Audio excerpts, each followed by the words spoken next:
Alors voilà, bonjour à ceux que j'ai pas pu saluer avant le début de la réunion. J'espère que vous allez tous bien et que vous n'avez pas trop froid. Alors il fait bon, c'est vrai, mais j'ai gardé l'écharpe quand même, hein. Alors on vient de Marseille, hein, je pense que vous l'entendez. On n'est pas très habitué à la neige. Et moi j'aime beaucoup la neige. Moi j'aime bien la neige, peut-être parce que j'en vois pas beaucoup quand j'étais à Marseille, donc c'est pour ça que j'aimais bien la neige. Vous savez, ça fait 2 soirs, deux soirs, non, vendredi aussi. Vendredi, samedi soir, non, 2 soirs. Ça fait 2 soirs que je veille, je me lève, je regarde le ciel. Je vais à la salle de bain, vous savez, dans la salle de bain, j'ai une fenêtre et au fond, il y a un vieux candélabre. Et s'il neige, tac, je vois tout de suite. Et donc, je veille un peu en espérant que le lendemain, mon jardin soit revêtu d'un joli manteau blanc. Est-ce que vous savez d'où vient le mot veille? Alors, moi, j'ai veillé pour voir s'il y avait de la neige. Mais bon. En fait, le mot veille, c'est l'absence de sommeil pendant le temps destiné au sommeil. Bon, l'explication, elle est facile, hein. En fait, c'est le temps qui doit être réservé pour dormir. En fait, on le passe à faire autre chose. Voilà, donc au lieu de dormir, moi, je me levais, j'allais voir à la fenêtre s'il neigeait. Bon, ce matin, on s'est pas réunis pour dormir. Enfin, j'espère que vous n'allez pas dormir. Ceux qui dorment, je vais parler fort, ça va les réveiller. Non, on n'est pas là pour veiller. Mais nous sommes quand même la veille d'un jour. Parce qu'on est dimanche, on est la veille de lundi. Alors pourquoi on utilise le mot veille pour le jour précédent un autre? Est-ce que vous le savez? Ah, je vous pose une colle là.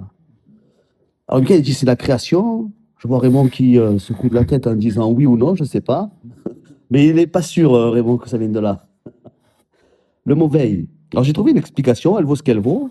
Mais moi, je la trouve bien, je la trouve cohérente. En fait, le jour qui précède celui dont il est question, on le nomme ainsi parce qu'en fait, dans l'ancienne Église, la veille d'un jour de fête, en fait, on le passait pour veiller et prier. C'est pour ça qu'on a le mot veille. C'est pour ça qu'aujourd'hui, on est dimanche, c'est la veille de lundi. Et comme demain, c'est pas un jour de fête, si demain c'était un jour de fête, si c'était Pâques par exemple, eh ben, on devrait passer la journée aujourd'hui à veiller et prier. Alors j'aime bien cette explication, parce que veiller et prier, en fait, c'est un concept biblique. Parce que plusieurs fois dans l'Écriture, dans plusieurs versets, on retrouve ces deux verbes ensemble. Veiller et prier. Alors quand je veillais, moi, pour voir la neige, je ne priais pas, Seigneur, il faut qu'il neige, non. Mais veiller et prier, c'est deux mots qui vont ensemble. Et quelle que soit notre journée de demain, j'ai envie de dire, aujourd'hui, veillons et prions. On va lire un passage, si vous voulez bien, dans la Bible, dans 1 Pierre, le chapitre 5, et on va lire les versets 8 à 11. Donc 1 Pierre, pour ceux qui ont leur Bible en papier ou en numérique, si vous voulez dégainer, sinon vous pouvez lire, c'est affiché. Donc 1 Pierre 5, versets 8 à 11, nous dit « Soyez sobres, veillez, votre adversaire le diable rôde comme un lion rugissant, cherchant qui il dévorera. Résistez-lui avec une foi ferme, sachant que les mêmes souffrances sont imposées à vos frères dans le monde.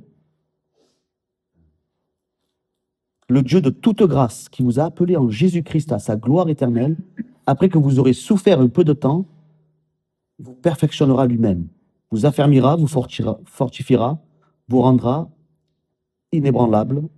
À lui soit la puissance au siècle des siècles. Amen. Le diable rôde comme un lion rugissant, cherchant qui il dévorera.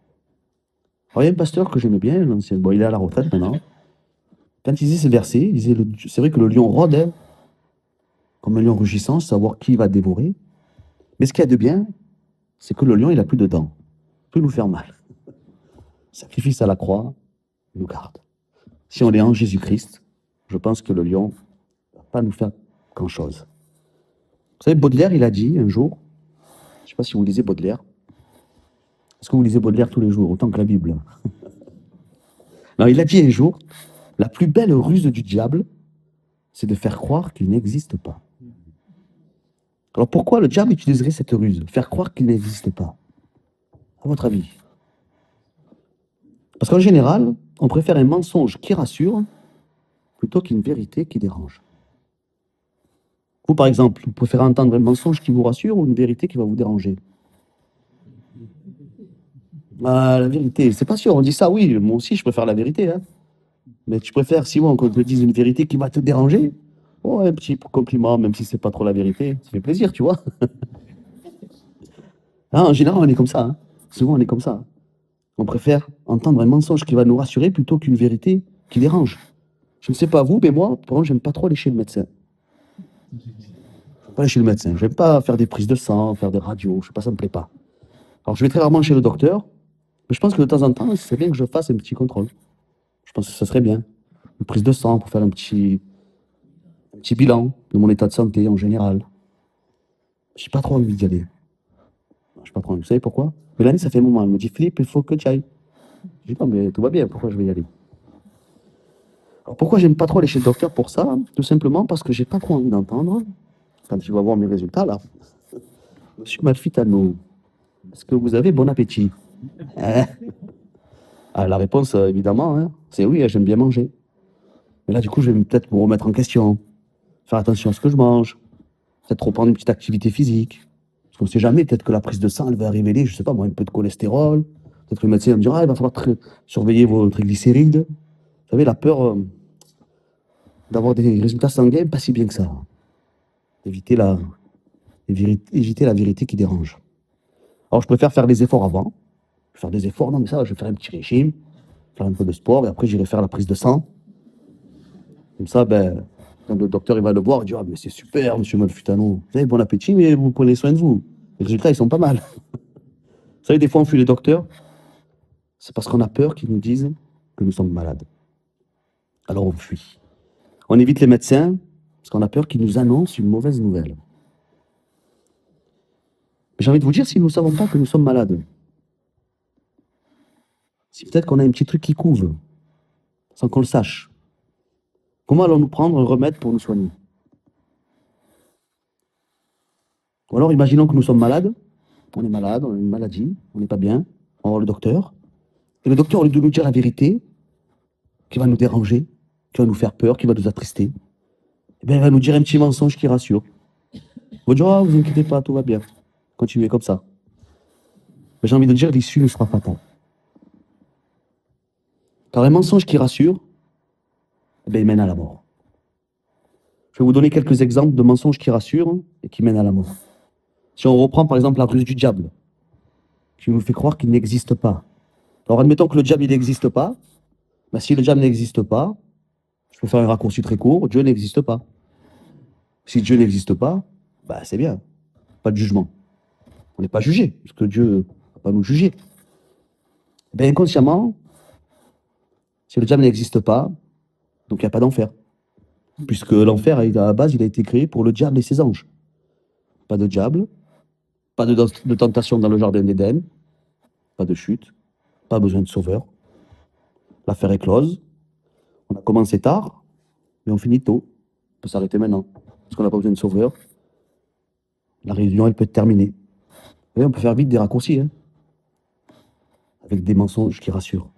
Refuser l'existence du diable, c'est refuser l'existence du mal. Et j'ai envie de dire, pas besoin de grandes prédications, pas besoin d'être né dans une famille chrétienne. Il suffit juste d'ouvrir les yeux sur le monde en fait, qui nous entoure pour réaliser que le mal, il existe bel et bien. Et souvent, c'est également à cause de ce mal que des personnes ne croient pas en Dieu. Et ça peut être un autre mensonge auquel on peut croire aussi. Est-ce que vous avez déjà entendu cette expression? Si Dieu existe, pourquoi le mal? On connaît cette expression. Si Dieu existe, il n'y aurait aucun mal sur terre. Voilà, ça c'est un autre mensonge, je pense. Je vais vous raconter une petite histoire. En fait, c'est un homme qui est allé chez le coiffeur. Bon, c'est pas moi, même si je suis allé chez le coiffeur il n'y a pas longtemps, pour se faire couper les cheveux, la barbe. Non, mais le coiffeur, qu'est-ce qu'ils ont fait? Ils ont commencé à parler, à discuter, ils ont parlé de plein de choses, de sujets divers. Et à un moment donné, ils sont venus à parler de Dieu. Et le coiffeur, tout de suite, il a dit, je ne crois pas que Dieu existe. Alors pourquoi vous dites ça? Demande le client. Ben, il dit, vous devez juste sortir dehors, regarder dans la rue, allumer la télé, pour se rendre compte que Dieu n'existe pas. Est-ce que si Dieu existait, il y aurait tant de personnes malades? Est-ce que si Dieu existait, il y aurait des enfants abandonnés? Est-ce que si Dieu existait, on souffrirait, on aurait de la douleur? Et il dit, moi je ne peux pas imaginer aimer un Dieu qui permet ça. Voilà ce qu'il dit le coiffeur. Je ne peux pas imaginer un Dieu qui permet tant de mal. Je ne peux pas imaginer aimer un Dieu qui accepte la souffrance, qui accepte les douleurs. Alors le client, il est là, il regarde, il ne sait pas quoi dire. Il n'a plus de mots. Qu'est-ce qu'il fait? Le coiffeur finit ce qu'il a à faire et il sort dans la rue. Il sort dans la rue. Et dès qu'il traverse dans la rue, qu'est-ce qu'il voit? Il voit un homme avec des cheveux longs, sales, des dreadlocks. Je ne sais pas si vous avez déjà vu ça. C'est pas terrible. Cheveux longs, grosse barbe, mal rasé, pas bien. Qu'est-ce qu'il fait? Il revient chez le coiffeur. Il dit, ah, vous savez quoi? Les coiffeurs, ils n'existent pas. Je dis, comment ils n'existent pas? Mais qu'est-ce que tu me racontes? Je viens juste de te coiffer et moi-même, je suis coiffeur. Il dit, non, non, ils n'existent pas. Parce qu'en fait, je viens de sortir dehors et je me dis, si les coiffeurs, ils existent, ben, monsieur avec des cheveux longs, une barbe comme ça et tout ça, ben, ça ne devrait pas exister. Puisque les coiffeurs, ils existent. Et qu'est-ce qu'il dit le coiffeur? Il dit, mais écoutez, ce n'est pas ma faute à moi si les gens ne viennent pas me voir. S'ils ne viennent pas me voir, moi, je ne peux pas leur couper les cheveux, je ne peux pas leur couper la barbe. Et le client, il dit exactement. C'est bien ça. Dieu existe. En fait, ce qui se produit, c'est que les gens ne vont pas chez lui et ne le cherchent pas. C'est pour cela qu'il y a tellement de douleur et de souffrance dans le monde. S'il y a de la douleur et de la souffrance dans le monde, c'est pas parce que Dieu n'existe pas, c'est parce qu'on ne va pas à lui. C'est parce qu'on ne s'approche pas de lui. Et si vous êtes là ce matin, je pense, c'est que vous croyez que Dieu existe. Malgré le mal qui nous entoure, Dieu existe bel et bien. Et on a donc un espoir, parce que la Bible nous dit, en Hébreux 11 et le verset 6, « Or, sans la foi, il est impossible de lui être agréable, car il faut que celui qui s'approche de Dieu croit que Dieu existe et qu'il est le rémunérateur de ceux qui le cherchent. » Vous êtes là, vous croyez en Dieu, c'est super. Ça ne suffit pas. Est-ce que ça suffit de croire en Dieu pour être sauvé? Est-ce que ça suffit de croire en Dieu pour être guéri? Moi, je ne pense pas. Parce que les démons, ils croient en Dieu et ils tremblent. Bon, premier mensonge est démasqué, parce que Dieu existe. Est-ce que vous voulez voir un autre mensonge qui rassure? Est-ce que vous voulez entendre un mensonge qui rassure encore? Ah, tu es une bonne personne. Tu n'as pas besoin de te repentir. Parce que tu ne fais rien de si grave que ça. C'est pas très grave ce que tu fais. Moi, quand j'étais jeune, avant de venir au Seigneur, j'étais enfant de cœur. Enfin, enfant de cœur. Sur le papier, hein. Parce que j'étais à l'église, je faisais la petite cloche, enfin bref. Et chaque mercredi, qu'est-ce que je faisais? Je me retrouvais au confessionnal. Donc pour confesser mes péchés, je vais au curé, je dis voilà, aujourd'hui, ben, j'ai menti à ma maman, je me suis énervé, j'ai dit un petit gros mot qui n'était pas très joli et tout ça. Et vous savez ce qu'il m'a dit le curé? Il m'a dit Philippe, si tu viens pour ça, bah, c'est pas la peine. Bah, ça, c'est pas un péché. Fait, je veux dire, tout le monde le fait. Il me dit tu reviendras quand tu auras des vrais péchés. Peut-être qu'il voulait des scoops, je sais pas ce qu'il voulait le curé, mais il m'a dit tu reviendras quand tu auras des. Si c'est que pour ça, c'est pas la peine de venir. Il m'a dit ce sont des péchés. Tu as des péchés mignons. Des péchés mignons. Elle est bizarre cette expression, hein? Je sais pas ce que vous en pensez. Péché mignon. Moi, j'aime pas trop, hein? Parce qu'en fait, ça va minimiser le péché. Si on peut dire péché mignon, peut-être qu'on peut dire, je sais pas moi, un joli petit meurtre. Ça passe, non? On peut dire, je sais pas moi, une douce guerre. Une guerre sainte. Je pense qu'il n'y a aucune guerre qui est sainte, hein? Je sais pas moi, une sympathique catastrophe. C'est bien, non? Non, le péché n'est pas mignon. Car quel qu'il soit, il nous fait manquer le but. Péché, ça veut dire manquer le but. Alors, je m'avance peut-être un peu ce matin, parce que peut-être que personne n'est touché par cette maladie, que l'on peut appeler péché. Peut-être que vous êtes sain, je ne sais pas, hein. Vous êtes peut-être immunisé, peut-être que vous n'êtes pas concerné. Mais que nous dit le divin médecin sur notre santé spirituelle?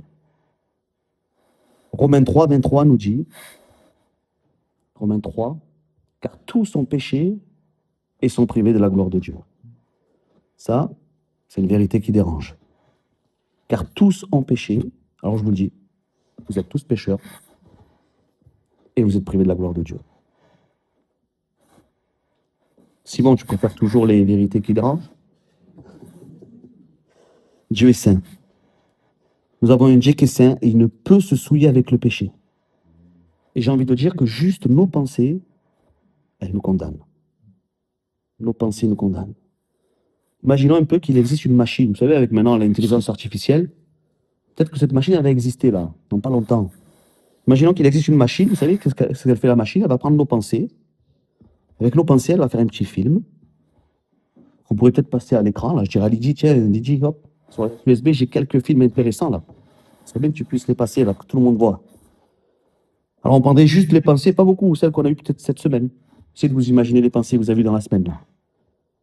Et l'intelligence artificielle va prendre que les pensées intéressantes, hein. Vous savez, comme ça fera un joli petit teaser. Vous savez ce que c'est qu'un teaser? Un teaser, c'est un extrait. C'est un extrait qui va nous donner envie d'aller voir le film. Donc on prend vraiment les passages les plus intéressants. Et j'ai envie de dire qu'on n'a pas à se flatter.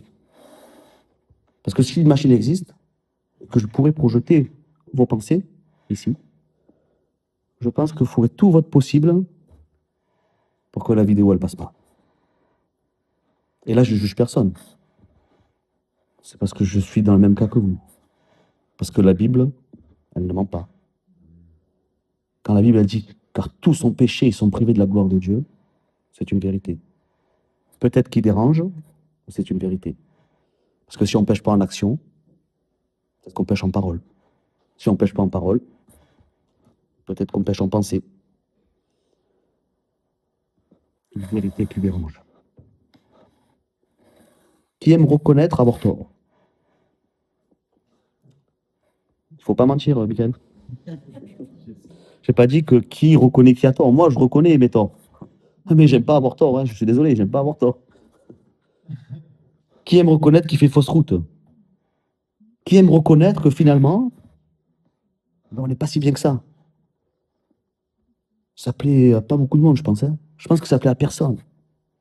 Qui aime reconnaître ses erreurs? Je n'ai pas dit qui reconnaît ses erreurs, attention, c'est pas pareil. Hein. Mais qui aime reconnaître ses erreurs? Moi, personnellement, quand j'étais jeune, impossible de reconnaître mes torts. Bon, j'avais très rarement tort, je vous rassure. Parce que j'avais, mais bon. Non, ça, je me rassurais. Mais bon, quand ça arrivait, vous savez ce que je faisais? J'expliquais comment j'avais été trompé. J'arrivais à vous expliquer, par A plus B, avec preuve à l'appui, comment certains éléments de la situation m'avaient mené à être dans l'erreur. En fait, je ne pouvais pas me tromper. C'était les éléments qui m'avaient poussé à l'erreur.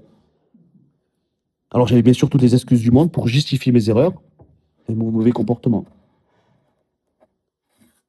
Ouais, si tu m'avais pas dit ça, ben, je n'aurais jamais agi comme ça, moi. Hein. J'aime bien cette réplique qui dit « Si tu ne m'avais pas énervé, peut-être que je ne t'aurais pas insulté. Je ne sais pas. Hein. C'est ta faute, hein, pourquoi tu m'énerves aussi. Moi, je sais pas. Hein. Si tu étais plus gentil avec moi, si tu me faisais souvent plaisir, ben, moi aussi, je serais gentil avec toi. Parce que moi, à la base, je suis gentil. Il n'y a pas de problème, je suis gentil, moi. Mais si toi, t'es méchant, hein, c'est dur, hein, c'est pas ma faute. Hein. T'as qu'à être gentil. C'est pas moi qui ai commencé. Ah, moi, je suis pas méchant, je suis pas méchant. En fait, moi, je fais que me défendre. Je fais que me défendre. Moi, je suis un gentil, je suis une bonne personne.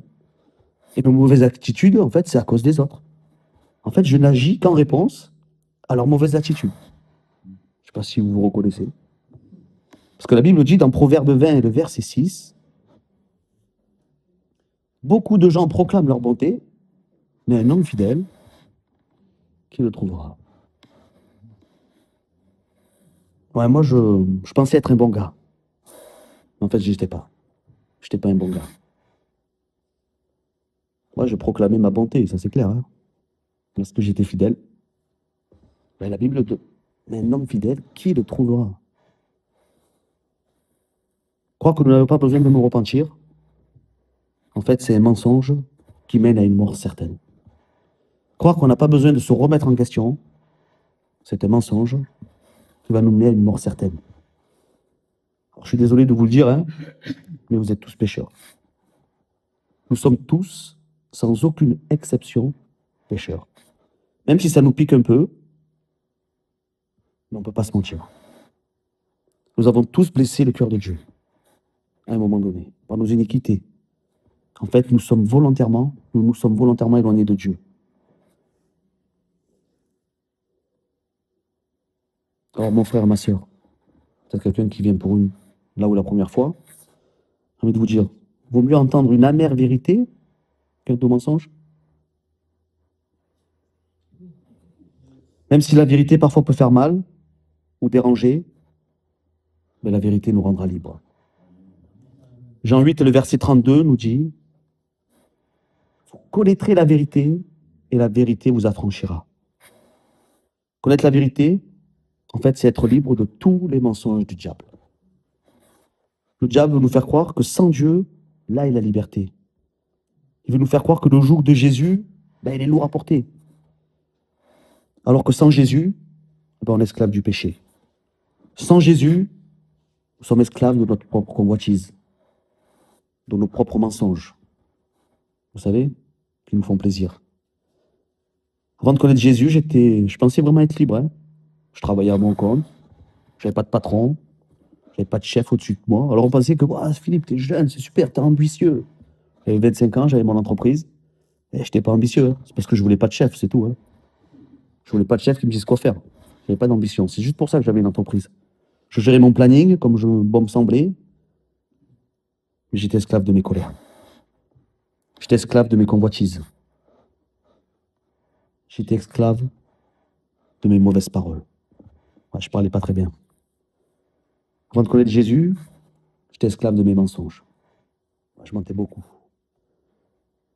Jésus nous dit dans Jean 8, le verset 34, « En vérité, je vous le dis, leur répliqua Jésus, quiconque se livre au péché est esclave du péché. »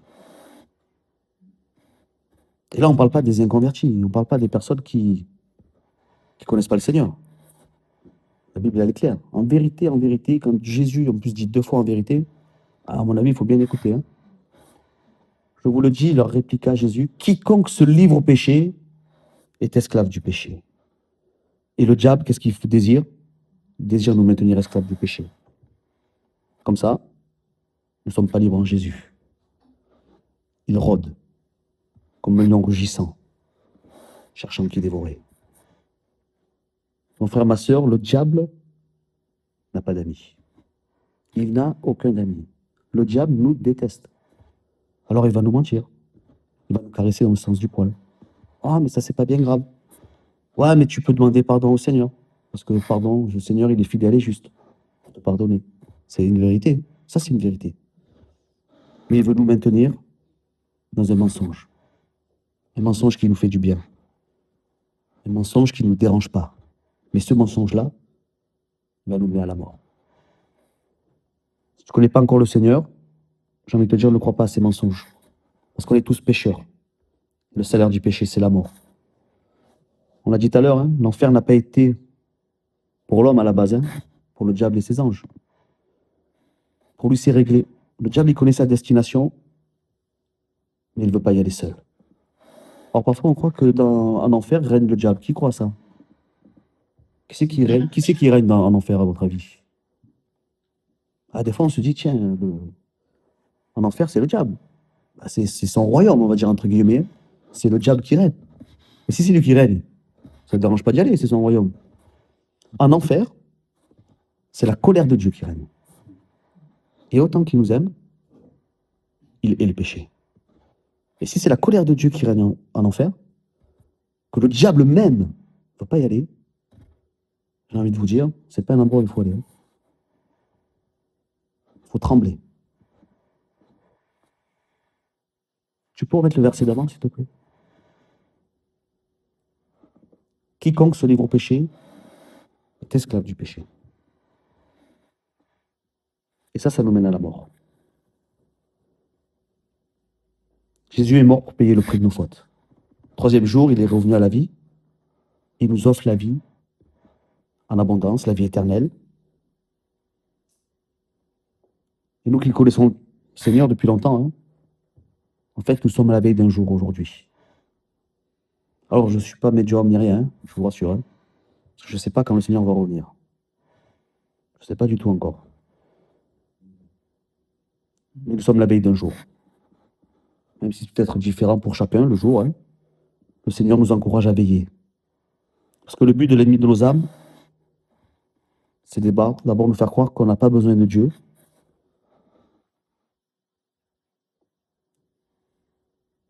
Et nous qui connaissons Dieu, et ne reste pas les bras croisés.